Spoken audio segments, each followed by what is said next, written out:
Hey tennis folks, Matt here from Matt's Point Tennis. Do med ball throws, do they increase serve and ground stroke velocities? For most players and coaches out there, that's probably why they're implementing med ball throws into their training programs, and with the end goal being to increase serve speed or ground stroke speed.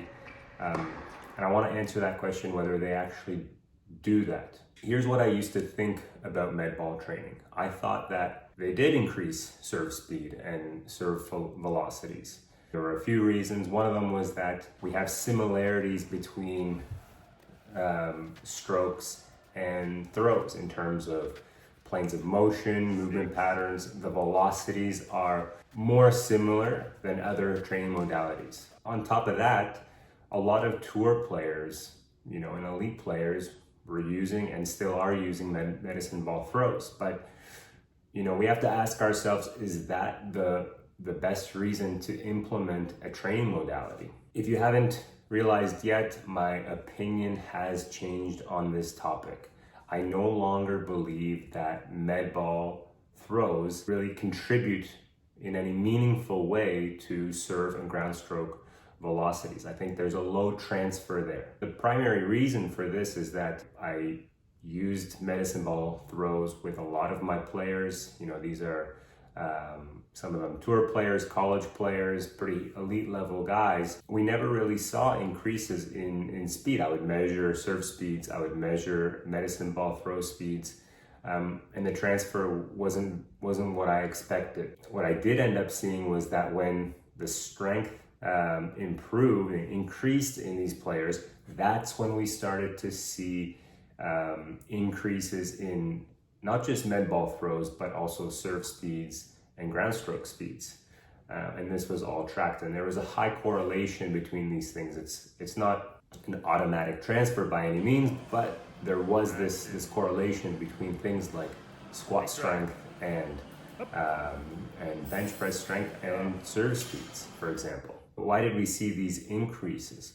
And the primary thing here is that, if we look at power, it can be expressed in many different ways, but one of the most common when it comes to strength and conditioning is power equals force times velocity. And if we look at the force end of the spectrum, that's where these strength adaptations come into play. So if we increase our squat strength, we're essentially increasing our ability to generate ground reaction forces, our ability to do so quickly, so rate of force development.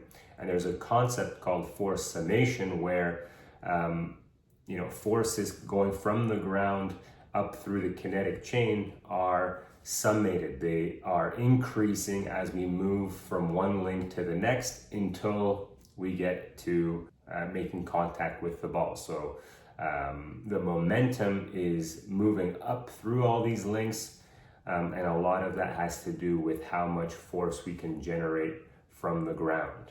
One of the key concepts in strength and conditioning is called progressive overload. This is what we need to continuously make improvements. We need a stimulus that is higher and higher in order to continue adapting some sort of physical capacity. And when it comes to med balls, they're very difficult to overload. We can't continuously increase the weight of the med ball because it really disrupts the speed at which we can throw it. So the velocity component is really going to come down if the med ball gets heavier. On the flip side, we could try to throw the med ball faster, but inevitably there's going to be a ceiling. We can't indefinitely throw a med ball faster. When it comes to weight training, however, we can, in theory, continuously add a training stimulus, because we could continuously add load to the bar, for example, in a movement like a squat. So the stimulus can be very potent, and that's really important when it comes to training, and med balls just don't offer that. So in general, the med ball stimulus is very low. There's very little impact in terms of rate of force development, and the force demands are also not very good. So this is why it's very difficult to increase serve and groundstroke velocities and power via medicine ball training. So if we look at a study, this was sort of a landmark study in the baseball community. It's an older study, but it was conducted really well. So what we had was 3 groups, and what the researchers did here was they measured strength in a bench press and throwing velocity in baseball players, both before training and after training. And these 3 groups consisted of a med ball group that also practiced baseball, a weight training group that also practiced baseball, and then a control group that only practiced baseball. So each group did their normal baseball training together. The med ball group, however, would start the session. They would come early. They would do a series of med ball exercises. This group, after 8 weeks, saw an 8.9% increase in strength, but there was no increase in throwing velocity. When we look at the weight training group, so they would do a bench press and a pullover, which are 2 actions that a lot of throwing athletes perform. So we look at baseball, we look at javelin and other throwing events in track and field, and they often use these exercises. What we saw with this group, they also did the weight training twice a week before baseball practice. We saw an increase in strength that was by 22.8%, and we saw an increase in throwing velocity by about 4.1%. So they were able to improve both metrics. And then the control group, they didn't improve either their strength or their throwing velocity after the 8-week period. So what can we learn from this study? Well, one thing is that training, so doing something, is obviously better than doing nothing. So even the med ball group increased their strength. They didn't increase throwing velocity, but they did increase their strength. And this is something very common. So these were novices. They never performed a dedicated strength and conditioning program. So it's very common to see an improvement in these types of participants because it's new, it's a novel stimulus. So even the weight of the ball acted as a strength stimulus for these individuals. But this will be short-lived because at a certain point, they'll no longer be novices, and they'll no longer have that stimulus from the med balls that's required to continue improving. Number 2, the med ball group, we saw they did not increase throwing velocity. And what we see is that throwing a med ball is still not close enough to throwing a baseball.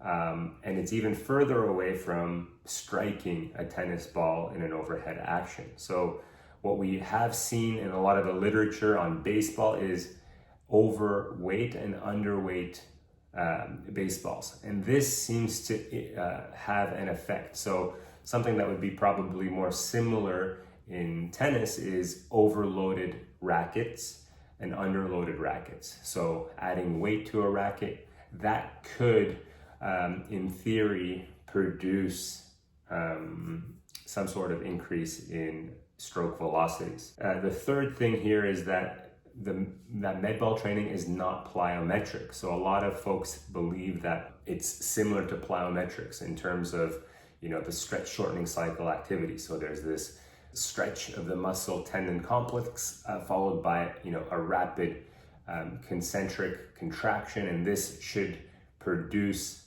in theory, more output. So that could be more power, more jump height, and so on.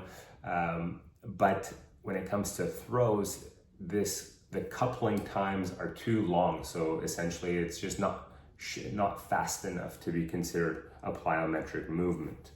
And then finally, what the researchers suggested, and I do agree with it, is that the limb velocities are determined more so by rate of force development and overall force outputs. So this goes back to the strength adaptations. We're able to produce more force in a certain, so in this case it was upper body, and that was allowing these baseball players in theory to produce more limb speed, so arm speed, that could be also trunk speed and so on, to produce more throwing velocity. Having said all that, I still do believe that med balls are important and they can be used in a strength and conditioning program for tennis players. There's a lot of benefits to them still. Here are a few of them that I think are still important. Now, let's keep in mind, I don't believe that they're going to help you increase your power and stroke speeds directly, but there may be some indirect contributions. One of those is that throwing something maximally with high intent, so a med ball in this case, this could transfer to other tasks. So what I've seen is that players, they're not able to actually put in as much intent into a serve or a forehand, but doing so with a med ball, that's an appropriate load, sometimes they're able to transfer that ability to serving and hitting forehands. There are potentially some coordination improvements. So I'm specifically talking about being able to segment and time the various body parts during a throw that could link towards a stroke in tennis. I find that in these cases, though, it's probably best to perform the med balls in sub-maximal formats and really focus in on the rhythm and the timing. The third point here is that we can also potentially see some increases in ROM. So using the momentum of the ball can potentially increase or open up some of those ranges. The momentum of the ball takes certain joints and certain movements into larger ranges than otherwise they could. And that leads into my final point here, and that's to use them during warm-ups. So not only for increases in acute ranges of motion, but also to if you do them in circuits, you can get an increase in heart rate, you can ramp up the nervous system, and you're using them in patterns that are more similar to tennis. So there's obviously large benefits there. I still believe that weight training is the best bet in terms of trying to increase, force outputs, and that those could contribute best to strokes because of the concept we refer to as force summation.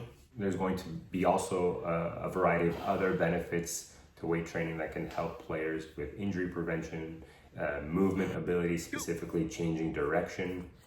And that's a pretty important factor when it comes to tennis play as well. And then on top of that, we have to look at the other end of the spectrum, the velocity end of the spectrum. And the best way to do that is to practice your hitting, practice your striking, at times with max effort. Now your accuracy might decrease, and that's totally fine in the short term, but you're really trying to rip the ball and add a little bit. And over time, this can be a pretty potent stimulus as well in terms of gaining ground stroke and serve speeds. If you're interested in this topic further, you can read my blog post on it in the link below. Otherwise, please follow, subscribe, and we'll see you next time.